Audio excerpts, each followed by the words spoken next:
चलो चलो इधर से चले इधर पीछे खबरदार कोई बंदा आगे पीछे हो जाओ चले चले इधर से हम लेकर जा रहे हैं पीछे हो जाओ पुलिस क्या हो गया पीछे खबरदार टच किया पीछे हो पुलिस आने की है पुलिस साथ है चली जाएगी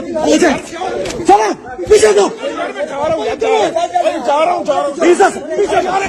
पीछे यार एक मिनट हट जा क्या हो गया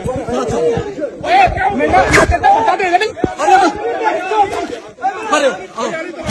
आओ यार ओ भाई बात सुन लो बात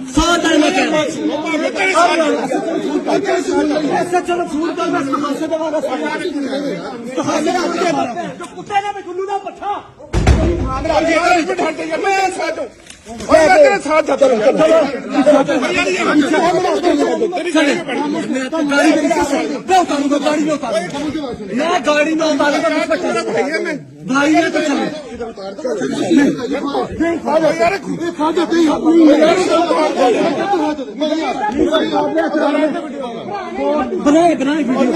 बनाए वीडियो